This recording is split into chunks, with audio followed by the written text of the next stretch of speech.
Segundo livro dos Reis, capítulo 5, vamos ler até o versículo número 8.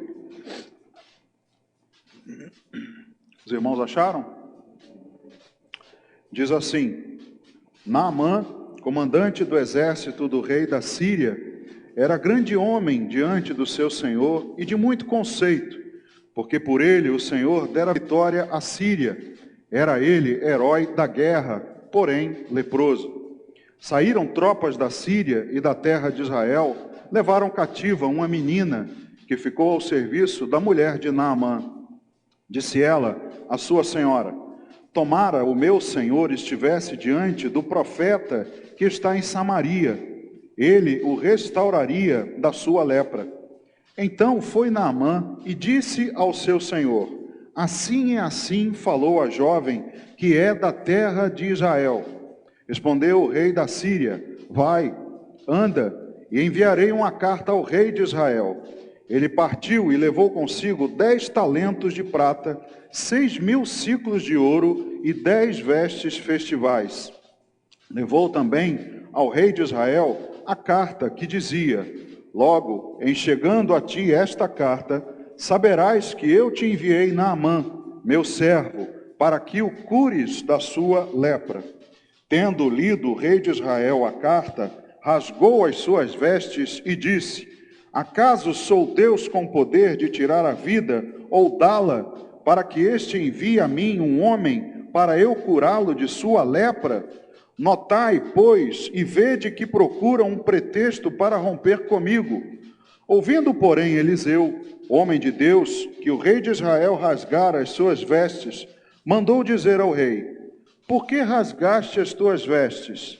Deixa-o vir a mim, e saberá que há profeta em Israel. Amém. Pai, obrigado, Senhor, pela tua palavra que podemos ler essa noite. Mais do que ler apenas, nós queremos ouvir a tua voz, nos ensinando, meu Deus, expondo o que lemos aqui, meu Deus, nas entrelinhas, com ensinamentos espirituais valiosos que nos fortalecem para as dificuldades, para a vida, para a nossa caminhada contigo. Ó Deus, queremos ouvir a tua voz nessa noite. Não estamos interessados em doutrinas filosóficas de homens, mas na tua palavra, que é poderosa. Ó Deus, é pelo Espírito Santo que eu peço que essa palavra seja ministrada, usando minha vida como teu porta-voz, de acordo com a tua vontade, que o Senhor me use com poder, com graça, unção, e que os nossos irmãos, e a mim também, todos nós possamos aprender com essa palavra e sermos edificados. Assim, meu Deus, fala conosco nessa noite. Oramos e te agradecemos em nome de Jesus. Amém. Amém, irmãos, podem sentar. Queridos, nenhum de nós nasce capacitado a lidar com os problemas. Seria até interessante, não é? Se nós fôssemos máquinas que, dependendo das necessidades, pudessem colocar em nós algum acessório ou algum programa, não é? Como nós hoje temos com os telefones. Tem alguma necessidade, você tem um aplicativo que resolve aquele problema para você. Mas Deus não criou máquinas. Deus criou seres humanos, pessoas limitadas, e nós não temos essa capacidade. Seria legal, olhando do nosso lado, quando nós enfrentamos os problemas, que houvesse em nós um upload, né? Que eles carregassem, que Deus carregasse em nós, ou que nós baixássemos da nuvem celestial um software, um aplicativo, para que a gente pudesse resolver os problemas. Não seria legal? Eu tive recentemente um problema com o Excel, um software, né? E eu vi que no site do fabricante tinha um programinho para uma certa versão anterior, tinha um programinha que você baixava e era um solucionador de problemas. Ou seja, se você tivesse alguns problemas, você baixava esse programinha e ele identificava os problemas e corrigia para você. Olha que maravilha se nós, seres humanos, pudéssemos ser assim, mas não somos. Nenhum de nós nasceu capacitado a lidar com os problemas. A gente vai aprendendo, nós vamos aprendendo ao longo da vida. É assim que Deus nos ensina. Seria muito bom que fizéssemos assim também com os nossos filhos, porque muitas vezes nós colocamos eles numa redoma, cobrimos eles, né, com uma proteção tamanha, que eles de fato não aprendem a lidar com os problemas. Você imagina comigo, raciocina, e eu vou fazer também aqui uma analogia, comentando uma história que o bispo Firmino contou para a gente no curso de formação da Nova Vida. Pastor Firmino, que hoje é bispo, na época era o coordenador do curso, foi meu professor, mas era também coordenador da Academia Missionária. A Nova Vida tem uma academia missionária, um curso de formação para missionários. E ele me contou para a turma, né, que em determinada vez, uma turma, eles receberam de um empresário, foi cedido um espaço num terreno para que pudesse ser feita ali uma evangelização no local, era um local afastado, e eles foram então a campo. O missionário tem que também ter a prática, né? Não só sentado num banco de cadeira, mas também tem que ir para o campo missionário, ver, saber como vai lidar com as dificuldades. E aí, chegando lá com a turma, o pastor Firmino colocou para eles: olha, o espaço é esse aqui, vocês se dividam, a turma que vai fazer a comida e a turma que vai construir aqui o local, né, a tenda, ou seja lá o que for, a cobertura, para a gente poder fazer o culto, né? E aí eles já ficaram assim: mas espera aí, pastor, e se não tiver cozinheiro entre nós? Aí pastor Firmino disse: bom, mas no campo missionário, nem sempre você vai ter um candidato do Masterchef com você. Você no campo missionário vai ter que aprender a lidar com essas necessidades. Eu também não estou perguntando se tem alguém que saiba cozinhar. Eu estou pedindo para que vocês se dividam, a turma que vai fazer a comida e a turma que vai construir. Também pode ser que ali no meio não tivesse ninguém com conhecimento para construir, mas ele não queria saber disso. Ou seja, colocando eles ali meio que na fogueira, na vida prática, eles então aprenderiam, né, a como lidar com essas circunstâncias. O que eu mais gostei foi que na hora que eles dividiram os grupos e veio o pessoal do almoço, falou assim: pastor, cadê então os alimentos para ele fazer? Hoje tem frango. Aí deu a eles os frangos. Ele falou: mas estão vivos. Ué, problema seu, mate os frangos, limpe e faça. Porque também no campo missionário você nem sempre vai ter um supermercado com aquela bandejinha bonitinha, né? Você vai ter que se adaptar, você vai ter que se capacitar, saber lidar com essas situações. E qual é a melhor maneira? É lidando com os problemas, é colocando a gente nas situações. É assim que Deus faz conosco. Deus nos ensina de maneira prática, nos colocando nas situações, e nós vamos lidar com elas e vamos superar. O ser humano tem essa capacidade de superar as dificuldades, fazer mais, né, do que o normal, fazer o que normalmente ele não faz, deixar de ser medíocre, fazer algo a mais. Imagina se você fosse colocado nesses programas aí de TV a cabo. Alguém já viu aí aqueles Largados e Pelados? Então vamos pensar de maneira hipotética que você tenha sido largado, pelado, numa ilha deserta, só você. Em determinado momento você vai querer fazer alguma roupa para você. Não que você se incomode de ficar peladão lá no meio da selva, nada a ver, mas pode ser que você sinta frio. E aí você vai querer fazer para você alguma roupa, você vai catar uma folha de bananeira, sei lá, você vai se virar. Com o tempo, irmãos, com a necessidade, o ser humano acaba se superando. Então, dali a algum tempo, você naquela selva, você saberia até fazer uma roupa legal, né, de plantas, de sei lá o que, de cipó, para você ter lá a sua sobrevivência. Comida, a mesma coisa. Não sei se você lembra daquele filme do Tom Hanks, Náufrago, lembra? Ele cai lá do avião, desastre de avião, e ele logo no início, que chega na ilha, né, ele para abrir um coco, ele é um sofrimento. Ele não consegue abrir o coco, até que ele resolve quebrar ele na pedra, conseguiu abrir o coco, mas a água foi, né, se esvaiu. Aí, dali a algum tempo, ele já aparece numa outra cena, com a imagem completamente diferente, e pescando, irmãos, com uma lança, acertando lá o peixe na água com uma lança. Ele foi experimentado, vamos dizer assim.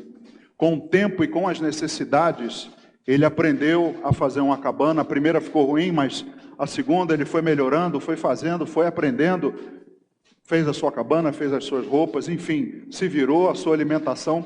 Fez até uma jangada para sair de lá. Então, irmãos, nós não nascemos com essa capacidade, né, com esse saber lidar com os problemas, mas nós vamos, aos poucos, com as necessidades e de acordo com como elas aparecem, que nós vamos aprendendo, vamos nos tornando mais experientes. E, irmãos, oportunidades não vão faltar. O Senhor Jesus disse, no mundo passais por aflições, mas tem de bom ânimo, porque eu venci o mundo. Então ele já disse, já deu a certeza para nós, que no mundo teremos aflições. Tem também aqui no Salmo, número 34, versículo 19, olha só como nós teremos oportunidades de sobra. Salmo número 34, versículo 19. Diz assim, quantas são as aflições do justo? Muitas, muitas são as aflições do justo. Então, irmãos, nós teremos oportunidades de sobra para aprender, para crescermos, ficarmos experimentados. E o Salmo diz que, mas o Senhor de todas o livra. Então Deus vai nos capacitando, vai nos ensinando. Nós precisamos temos a necessidade de ter continuamente um coração ensinável. Nenhum de nós vai chegar a um momento da vida em que é um expert em lidar com os problemas. Nenhum de nós pode deixar esse pensamento tomar conta de nós. Aqueles que chegam num ponto da vida e falam assim, tem problema? Deixa vir que eu mato no peito, deixa comigo que o problema é comigo mesmo. Eu não conheço ninguém assim. E não tenho pretensão de um dia chegar a esse ponto, porque tenho certeza que isso nunca vai acontecer. O aprendizado, irmãos, para lidar com os problemas nunca vai acabar. Bispo Firmino, agora, nessa semana, anteontem, né, na reunião do presbitério, numa mensagem aos pastores, ele trouxe uma frase que eu replico para vocês. Diz o seguinte, deixar de ser ensinável é o mesmo que interromper o processo do crescimento, pois parar de aprender é o mesmo que parar de crescer. Se a Bíblia diz que a vida do justo é como a luz da aurora, que vai brilhando mais e mais, é porque nós não paramos de crescer. E esse crescimento traz junto também o aprendizado contínuo. Se eu então não tenho mais um coração ensinável e eu paro com isso, então eu parei de crescer. E aí eu vou contra o princípio bíblico que a vereda do justo é como a luz da aurora. Então, nós não vamos chegar ao ponto de experts. Mas o nosso alento é que Deus nos deixou a sua palavra para nos ajudar. A palavra de Deus, ela nos ajuda a aprender a lidar com esses problemas, com as situações. No Salmo 119, um salmo que fala muito a respeito da palavra de Deus, um salmo, o maior salmo da Bíblia, nos versículos 143 e 144, dizem assim, sobre mim vieram tribulação e angústia, todavia os teus mandamentos são o meu prazer. Eterna é a justiça dos teus testemunhos, dá-me a inteligência deles e viverei. Então o Salmo diz que vieram sobre o salmista tribulação e angústia, mas os ensinamentos do Senhor, a sua palavra, trouxeram a ele inteligência e ele pôde viver. Então a palavra de Deus é o nosso alento, porque ele nos deixou coisas valiosas, ensinamentos para que a gente pudesse crescer, né? E nesse episódio de Naamã que nós lemos, nós podemos ver alguns exemplos do que devemos e o que não devemos fazer diante dos problemas. Você leu aqui comigo e viu que há alguns personagens. Essa passagem também é extremamente conhecida e você sabe, já ouviu palavras sobre esses personagens. Mas eu queria hoje contigo abordar alguns deles, tendo por base esse nosso objetivo de aprender com as dificuldades, crescer, saber como enfrentá-las. Primeiro que eu relato aqui, que eu separo, é que já de cara tem uma menina que foi levada cativa das terras de Israel. Está aqui no versículo 2. Saíram tropas da Síria e da terra de Israel levaram cativa uma menina que ficou ao serviço da mulher de Naamã. Veja, já de cara, alguém com um problema que tem que enfrentar. Alguém que não é dado mais nenhuma informação na Bíblia a respeito dela, nem sequer o seu nome, a sua idade, não se sabe se era criança ainda, se era adolescente, se já era uma jovem madura, não sabe mais nada a respeito dela. Mas o que nós sabemos é que mesmo na adversidade, mesmo durante os problemas que ela vinha enfrentando, porque nós sabemos que ela estava longe de casa, longe dos seus parentes, numa terra distante. Mesmo com tudo isso, ela continua sendo usada por Deus. É o que diz o versículo 3. Disse ela à sua senhora: tomara o meu senhor estivesse diante do profeta que está em Samaria, ele o restauraria da sua lepra. Ou seja, ela, ouvindo e vendo ali, servindo a mulher de Naamã, conhecia também Naamã, tanto que o chama de Senhor. Ela também, naquele momento, ela não deixa de ser um instrumento de Deus, porque ela vê o problema do seu Senhor e diz à sua senhora: poxa, se ele estivesse diante do profeta que está em Samaria, ele poderia ser curado. Ela poderia, irmãos, você já deve ter ouvido isso, ela poderia largar de lado. Ela poderia estar desejando que Naamã se lascasse. Esse cara tem mais é que morrer, esse miserável. Estou aqui trabalhando como serva na casa dele. Eu não vou falar nada, eu vou ficar quieta, porque eu quero mais é que ele morra. Mas ela, mesmo como serva, teve empatia pelo seu Senhor. Ela se colocou no lugar dele, ela sentiu o que ele sentia. E eu acredito, irmãos, nós vamos mais à frente ver, eu acredito que, no geral, Naamã não era uma pessoa má, porque o testemunho que nós vemos daqui, logo no primeiro versículo, é que ele tinha muito conceito diante do rei e de todo o povo. Então ele não era, acredito eu, uma pessoa má, e também não deveria ser uma pessoa má com essa menina. Mas, de toda forma, ela teve empatia por ele. E aí, irmãos, aí a pergunta que nos incomoda: quantos de nós seríamos instrumentos de Deus contra aqueles que nos causaram os problemas? Quantos de nós teríamos essa empatia de ver alguém que nos causou um transtorno? Quem de nós teria essa atitude? Ser um instrumento de Deus para essa pessoa? Quantos de nós não diriam exatamente isso?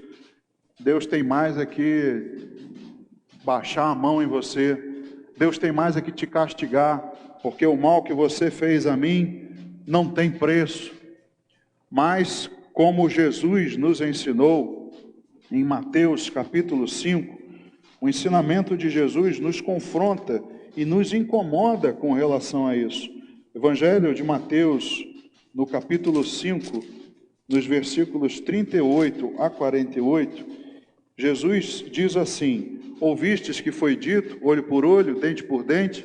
Eu, porém, vos digo, não resistais ao perverso, mas a qualquer que te ferir na face direita, volta-lhe também a outra.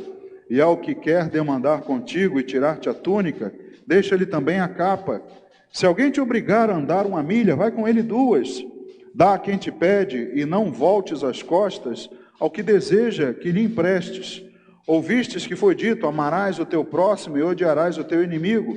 Eu, porém, vos digo, amai os vossos inimigos e orai pelos que vos perseguem, para que vos torneis filhos do vosso Pai Celeste, porque Ele faz nascer o seu sol sobre maus e bons e vir chuva sobre justos e injustos. Porque se amardes os que vos amam, que recompensa tendes? Não fazem os publicanos também o mesmo? E se saudardes somente os vossos irmãos, que fazeis demais? Não fazem os gentios também o mesmo? Portanto, sede vós perfeitos, como perfeito é o vosso Pai Celeste. Veja o que Jesus nos ensina, o que essa menina praticou. Talvez ela visse os dois, o casal, como seus inimigos, mas ela não deixa aquele problema, a necessidade, não deixa de ser um instrumento de Deus, e também pelos que lhe causou problema, ela ainda coloca ali uma palavra. Ou seja, ela, por sua fé, conseguiu mobilizar um reino, irmãos. Veja, essa menina tem um exemplo de que pela sua fé, ela tinha tamanha confiança de que se ele fosse ao profeta, ele seria curado, que ela diz isso. Mesmo sem poder, né, sendo uma serva apenas, ela coloca isso. Ou seja, ela tinha tamanha confiança de que Deus poderia curá-lo. Por isso ela é um instrumento e ela então coloca a sua fé, coloca essa proposta para Naamã. O outro personagem que a gente vê aqui nesse episódio é o rei da Síria. Nós vemos a menina e vemos aqui, tiramos exemplos de como lidar com alguns problemas, o que fazer nas situações. Tiramos lições do que ela praticou para a nossa vida prática. Agora nós vamos olhar para o rei da Síria, a sua postura diante dos problemas e o que nós não devemos fazer. O rei da Síria, no mesmo capítulo 5 do segundo livro dos reis, nos versículos 5 e 6, respondeu o rei da Síria: vai, anda, enviarei uma carta ao rei de Israel. Ele partiu e levou consigo 10 talentos de prata, 6.000 ciclos de ouro e 10 vestes festivais. Levou também ao rei de Israel a carta que dizia: logo, em chegando a ti esta carta, saberás que eu te enviei Naamã, meu servo, para que o cures da sua lepra. Olha só o que o rei da Síria faz.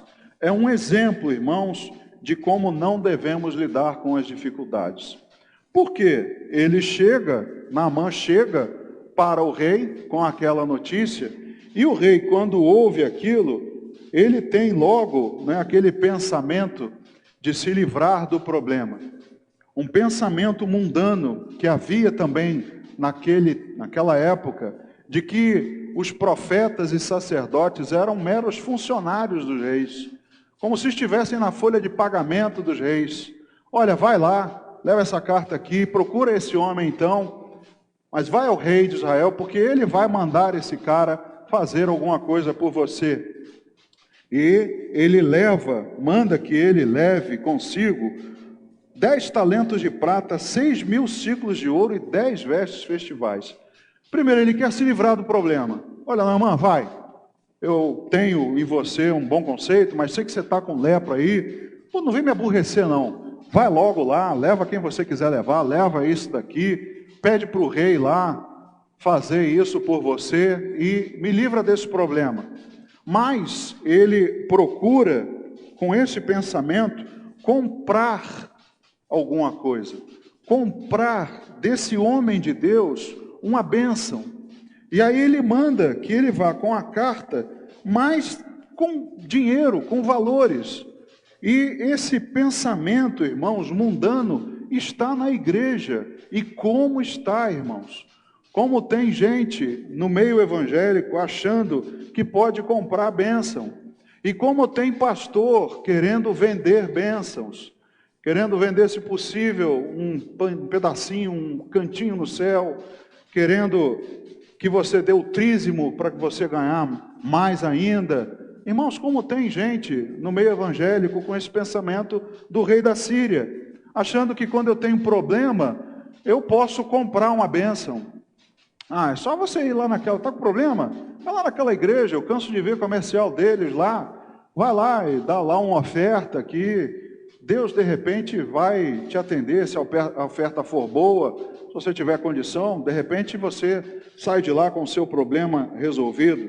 Irmãos, esse pensamento não é novo. Lá em Atos, capítulo 8, nos versículos 18 a 20, veja como Pedro lida com Simão, né, que tenta, com dinheiro, comprar um dom, uma bênção também, o dom do Espírito Santo.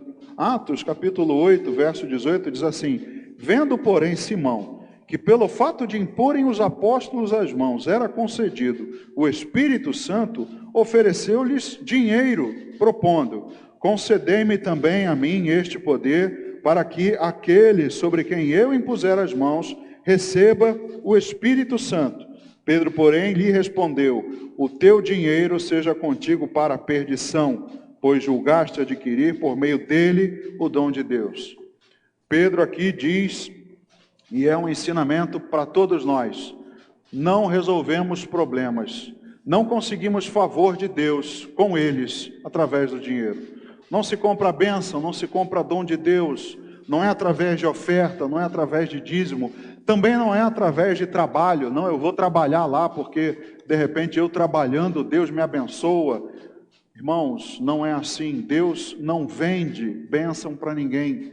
A bênção, ela é gratuita. A bênção é pela graça e misericórdia. A graça é um favor não merecido, não é um favor comprado.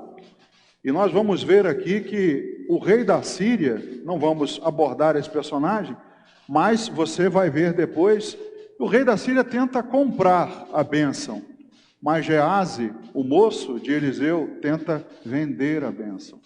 E Deus também o reprova, fazendo com que ele fique tomado da lepra. Então Deus não trata assim, Deus não age assim. Como Pedro diz: seja contigo para a perdição, porque você julgou adquirir por meio dele o dom de Deus. Então não enfrentamos problemas com esse pensamento mundano, com essa superstição de que algo na igreja que eu faça, algo que eu dê, pode me trazer a solução de algum problema, alguma bênção. Não é assim que nós devemos lidar com eles. E cá entre nós, irmãos, era um bom presente. Esses talentos de prata equivaliam a 342 quilos de prata. E também esse ouro que ele enviou são 68 quilos de ouro. Olha que presentinho bom, né, irmãos? Imagina se alguém hoje chega numa igreja dessas com 340 quilos de prata e 68 de ouro. E chegam para esses pastores e falam assim: pastor, eu quero comprar uma bênção. Ele: meu filho, leva a bênção, leva a minha mulher e minha mãe também. Toma, leva de brinde, leva todo mundo, me dá isso aí. Estão querendo vender tudo, irmãos. Vão vender. E você vai ficar sem ela. Porque, como Pedro disse, que isso seja maldição, porque você julgou conseguir, através de dinheiro, o favor de Deus. E não é assim que devemos agir. Davi diz no Salmo, né, que daremos ao Senhor por todos os benefícios que Ele me tem feito. O que eu vou dar se Deus já tem tudo? Eu não tenho nada para dar para Ele. Então, se eu não tenho nada que Ele já não tenha, eu não posso comprá-lo. Como nós cantamos, né? Não posso comprá-lo, nem merecê-lo. Mesmo assim, se entregou. É por graça, é por misericórdia, não é por merecimento, não é por dinheiro, não é por nada disso. Então, bênçãos não se compram. Não enfrentamos os problemas, irmãos, com dinheiro. Há muitos problemas que o dinheiro não resolve. Não estou dizendo de problemas financeiros, porque dinheiro também é finito, um dia dinheiro pode acabar, um dia a fonte pode secar, como muitos que você conhece por aí, que já foram milionários, e hoje estão mendigos na falência, duros, cheios de dívidas. Então, algumas coisas, alguns problemas, o dinheiro pode resolver, mas a maioria deles, o dinheiro não resolve. Muito pelo contrário, o dinheiro complica ainda mais, ainda traz mais problemas, como Paulo adverte, não é? O amor ao dinheiro tem causado muitos males aos homens. Nessa busca incessante por ele, tem causado muitos males. Mas vamos ver outro personagem, um outro rei também, agora o rei de Israel, no segundo livro dos reis, no capítulo 5, agora no versículo 7. Tendo lido o rei de Israel a carta, rasgou as suas vestes e disse: acaso sou Deus com poder de tirar a vida ou dá-la, para que este envie a mim um homem, para eu curá-lo de sua lepra? Notai, pois, e vede que procura um pretexto para romper comigo. Veja como o rei de Israel lida com o problema quando chega a ele aquela carta. Ele rasga as suas vestes, uma reação imediata de Jorão, que era o nome dele, filho de Acabe, rei de Israel. Ele rasga as suas vestes, que dava, né, era uma mensagem externa de desespero. O rei, ele rasga as suas vestes quando ouve aquilo, quando chega a carta para ele. Ora, irmãos, essa é a maneira adequada de um líder agir. É assim que um líder deve agir diante de uns problemas. Então, irmãos, nós vemos um outro personagem e coisas que nós não devemos fazer diante dos problemas. Principalmente se formos líderes, se estivermos à frente, se alguém estiver sob a nossa liderança, jamais podemos nos desesperar, muito mais nós, os cristãos, que não nos desesperamos como os demais, diz Paulo. Nós não perdemos, não é, a noção, não ficamos desesperados, porque há em nós a esperança. Cristo é a nossa esperança. Se Ele está em nós, eu não posso me desesperar. Você vai dizer assim: pastor, você está falando, mas é fácil, quero ver na hora que seu calo apertar. Concordo com você. Cristo não disse que seria fácil. Nenhum de nós, eu não digo para você que será fácil, mas não é a reação adequada. A reação imediata dele, que era o rei de Israel, que ao receber a notícia rasga as suas vestes e fica preocupado, talvez receoso em ter que recorrer ao profeta, a Eliseu, que não tinha um bom relacionamento com ele. Eliseu conhecia quem era Jorão, conheceu o seu pai, tanto que Elias, né, ele sucedeu Elias, e vocês lembram que Acabe e Jezabel fez com Elias. Então, irmãos, nós olhando para essa reação dele, nós podemos imaginar que ele estivesse preocupado com o que Eliseu pensava a seu respeito. Veja só, aí um pouquinho atrás, no segundo livro dos Reis, no capítulo 3, do versículo 9 ao 14. Olha só o que é dito a respeito desse relacionamento. Versículo 9: partiram o rei de Israel, esse, Jorão, o rei de Judá e o rei de Edom, após 7 dias de marcha. Não havia água para o exército e para o gado que os seguiam. Então disse o rei de Israel: ai, o Senhor chamou a estes 3 reis para os entregar nas mãos de Moabe. Perguntou, porém, Josafá, que era o rei de Judá: não há aqui algum profeta do Senhor para que consultemos o Senhor por ele? Respondeu um dos servos do rei de Israel: aqui está Eliseu, filho de Safate, que deitava água sobre as mãos de Elias. Disse Josafá: está com ele a palavra do Senhor. Então o rei de Israel, Josafá, e o rei de Edom desceram a ter com ele. Mas Eliseu disse ao rei de Israel: que tenho eu contigo? Vai aos profetas de teu pai e aos profetas de tua mãe. Porém o rei de Israel lhe disse: não, porque o Senhor é quem chamou estes 3 reis para os entregar nas mãos de Moabe. Disse Eliseu: tão certo como vive o Senhor dos Exércitos, em cuja presença estou, se eu não respeitasse a presença de Josafá, rei de Judá, não te daria atenção, nem te contemplaria. Veja o nível do relacionamento de Jorão e Eliseu. A ponto de Eliseu dizer na sua cara: olha, se não fosse por Josafá, eu nem olhava para você. Eu não te dava a mínima. Vai lá procurar os seus profetas, profetas do seu pai, da sua mãe, pelos quais você continuou a andar. Vai lá, porque eu conheço bem você e sei que você não tem relacionamento nenhum com o Senhor, você não faz o que é bom e o que é reto diante dele. Vai lá e corre atrás dos seus deuses.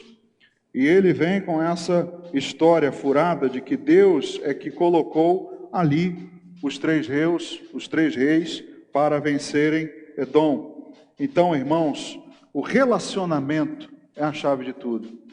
Ao ficar claro que Jorão, não tinha relacionamento bom com o profeta, e o profeta era o homem que representava a Deus, isso implica dizer que era um homem que não tinha relacionamento com Deus. Era um homem que Deus sabia exatamente quem ele era, o que ele fazia, como era seu coração, tudo dele. Então faltava relacionamento. Por não ter relacionamento, quando veio o problema, ele rasgou as suas vestes. Irmãos, imagina, hoje não se faz isso, graças a Deus, mas imagina pastor Maurício recebendo um problema aí, ele se rasgando todo aqui, meu Deus do céu, Irmãos, cá entre nós não fica bem. Um homem que tem um relacionamento com Deus não pode agir assim, não pode entrar no desespero, quando um problema lhe é colocado. Então o relacionamento é a chave de tudo. Justamente, a chave de nós lidarmos com os problemas é ter um relacionamento com Deus. O outro é o profeta Eliseu, que está aqui agora no versículo 8. Ouvindo, porém, Eliseu, homem de Deus, que o rei de Israel rasgara as suas vestes, mandou dizer ao rei: por que rasgaste as tuas vestes? Deixa ouvir a mim, e saberá que há profeta em Israel. Veja que ele é um homem que tem relacionamento com Deus, e já de cara dá uma travada, Ele já de cara critica o rei por causa da sua reação. Olha, fica claro, é como se ele estivesse dizendo a todo mundo: está vendo como você não conhece Deus? Porque ao vir o problema a você não sabe que há profeta em Israel, você não sabe o que Deus pode fazer, por isso você se desespera diante de um problema. Ele dá então um fora no rei Jorão e pergunta: por que você está rasgando as suas vestes? Que desespero é esse? Por que você fez isso? Deixa que ele venha, para que ele saiba que há profeta em Israel. Então ele não se desespera, porque ele tem um relacionamento com Deus. E Deus ainda agiu com graça e misericórdia, porque Jorão não merecia. Quando Eliseu diz a ele assim, é também uma atitude de graça e misericórdia de Deus, porque pelo que Jorão era, Eliseu poderia dizer: bem feito, deixa aí você tentar curar a lepra dele do seu jeito, e tenha problemas, depois aguente o rei da Síria. Mas ele não faz isso. A exemplo também da menina, usa com misericórdia e coloca para ele: deixa que ele venha, e ele vai saber que há Deus em Israel. Então, irmãos, é uma oportunidade que Deus também usou para que ele fosse glorificado. É também uma oportunidade para todos aprenderem que há Deus, que Deus é poderoso. E ele também agiu assim conosco. Nós também fomos rebeldes, nós também não merecíamos, mas Deus também foi gracioso e misericordioso e não deu o que merecíamos, e nos deu a salvação, morreu por nós. Então Eliseu também, de certa maneira, ele tipifica Jesus Cristo, o seu trabalho de redenção na cruz, por misericórdia e graça. Então, ele mostra que Deus é poderoso. Estou avançando aqui. Deus agiu com misericórdia, pois Jorão não merecia. Depois, Eliseu mostra uma outra atitude dele, ele mostra que Deus é poderoso. Veja o que diz o versículo 10. Quando Naamã chega, no versículo 10 diz: então Eliseu lhe mandou um mensageiro dizendo: vai, lava-te 7 vezes no Jordão, e a tua carne será restaurada e ficarás limpo. Naamã, quando vai a Eliseu, Eliseu não desce, não vai ter com ele. Apenas manda alguém, um mensageiro, e leva a ele uma palavra. Por que que Eliseu faz isso? Muitos pensam que Eliseu foi pouco diplomático, foi rude, mal educado, não foi receber o homem que veio de tão longe, trouxe tantos presentes. Não, Eliseu não compareceu porque ele sabia que para um homem mundano, se ele chega ali e faz alguma coisa e ele é curado da lepra, quem é glorificado não é Deus, mas Eliseu. Então Eliseu faz questão de nem aparecer, para não ser cultuado. Ele não quer nem aparecer, deixe que Deus apareça. Irmãos, uma maneira, é a melhor maneira de agirmos nos nossos problemas. Não somos nós que teremos que aparecer, é Deus quem irá aparecer. É Ele quem será glorificado, é Ele quem vai agir. Então Eliseu nem aparece para mostrar como Deus é poderoso, apenas dá uma palavra, manda uma palavra por um mensageiro. E o que nós continuamente, culto a culto, temos? Uma palavra de Deus através de um mensageiro. Deus continua fazendo do mesmo jeito.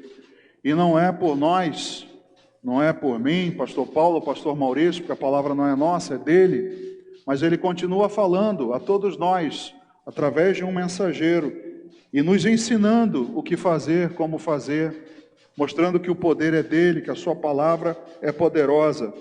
Tanto que Eliseu só o recebe depois que ele é restaurado e arrependido. É o que diz aqui o versículo 15. Voltou ao homem de Deus, ele e toda a sua comitiva, veio, pôs-se diante dele e disse: eis que agora reconheço que em toda a terra não há Deus, senão em Israel. Agora, pois, te peço, aceites um presente do teu servo. Veja, se Eliseu vem antes e diz a ele: vai lá e te lava 7 vezes. Quando ele saísse da 7ª vez limpo, ele ia se jogar aos pés de Eliseu, ia abraçar Eliseu, beijar Eliseu, arrancar os cabelos de Eliseu, a cueca de Eliseu. Vou cultuar agora um pedaço da roupa de Eliseu. Nossa, esse homem merece toda a nossa adoração. Não. Por isso Eliseu nem aparece. Assim, não vou nem aparecer. Vai lá e manda ele fazer tal coisa. E aí, quando ele chega diante de Eliseu, ele diz: reconheço que em toda a terra não há Deus. Se fosse ao contrário, ele diria até: reconheço que agora não há profeta como tu. Eliseu, você é o cara. Não, não é Eliseu que tem que ser apontado, mas Deus. Por isso, Naamã diz: eu reconheço que não há Deus senão em Israel. Então, ele só o recebe depois que Naamã foi restaurado e arrependido. E Deus também agiu assim conosco. Depois que nós fomos restaurados, nos arrependemos, fomos lavados pelo sangue de Jesus, nós agora temos acesso ao Pai. E Ele agora tem um relacionamento conosco e nos recebe. Então, irmãos, nós enfrentamos os problemas, é a lição que Eliseu nos dá, enfrentamos os problemas com o poder de Deus e a sua palavra. É assim que nós somos capacitados a enfrentar os problemas. Deus é quem nos capacita e a sua palavra é que tem o poder para fazer o que lhe apraz, para fazer o que ela deseja fazer.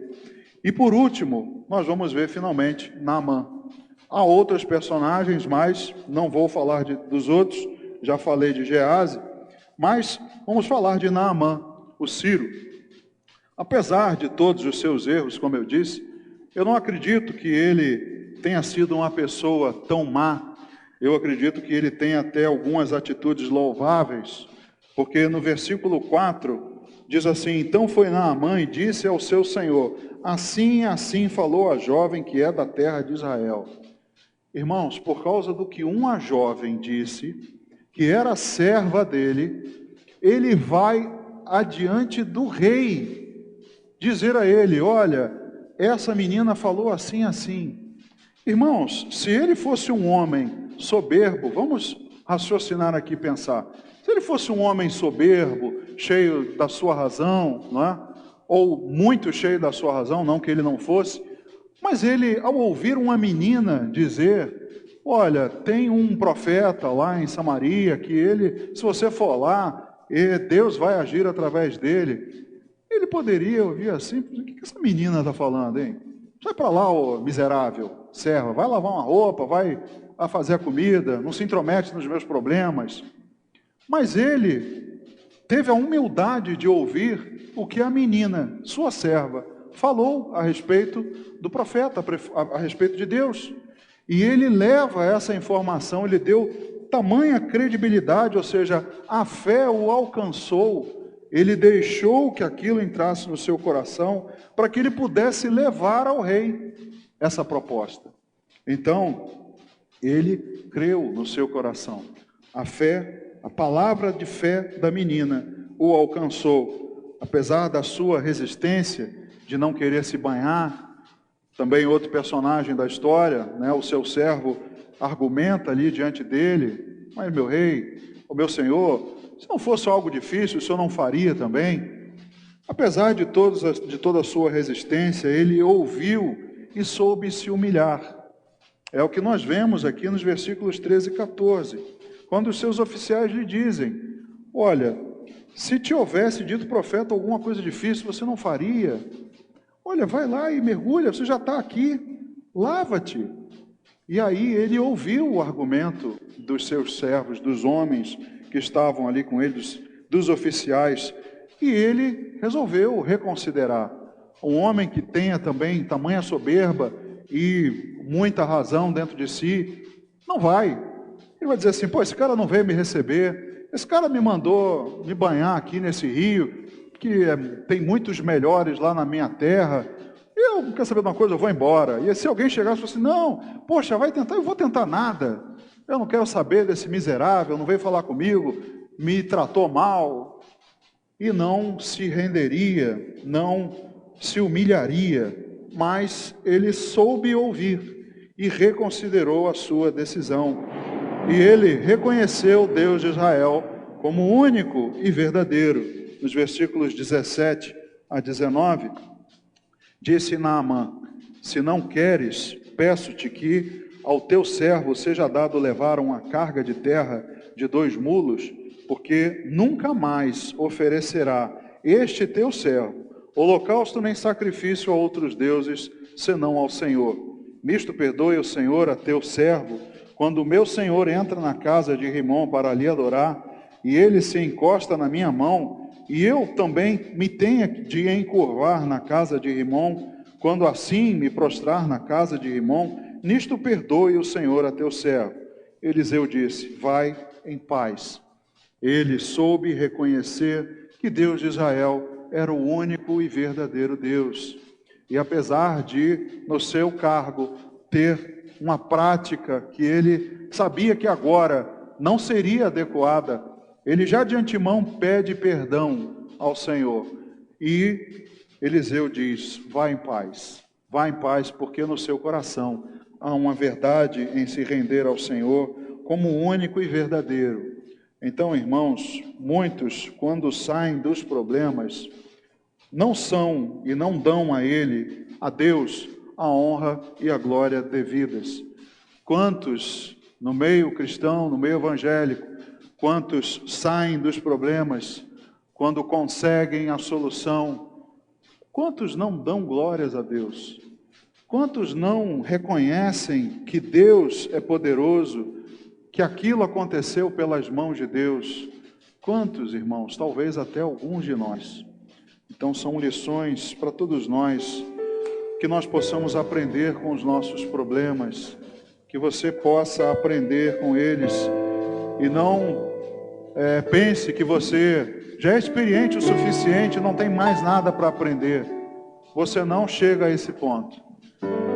Tanto tempo quanto você viver, você terá coisas a aprender, a como lidar com os problemas. Somente crê em Deus, tenha fé e tenha um relacionamento com Ele. Amém? Amém, irmãos. Vamos ficar de pé, vamos orar. Oh, meu Deus, obrigado, Senhor, pela Tua palavra. Pai, quem de nós não tem problemas? Quem de nós não tem aflições? Oh, meu Deus, nenhum de nós nasce sabendo lidar com eles. Oh, meu Deus, nós muitas vezes erramos, vamos aprendendo. Muitas vezes saímos feridos, ó Deus, das lições. Mas, ó Pai, nós saímos fortalecidos, porque cremos que o Senhor nos ensina, que o Senhor controla, como um bom pai que deixa o filho para que ele possa crescer, aprendendo com as situações. Meu Deus, que nós possamos aprender com esses exemplos na Tua palavra, não somente aqui, mas em toda ela, meu Deus. Quantos ensinamentos valiosos nos são dados através de um mensageiro, seja aqui ou em qualquer outra igreja que pregue a Tua palavra.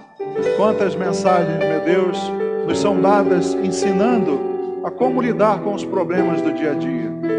Oh, meu Deus, que cada um de nós tenha um relacionamento contigo e que saiba reconhecer que só o Senhor é Deus. Assim, Pai, nós oramos te agradecendo em nome de Jesus. Amém.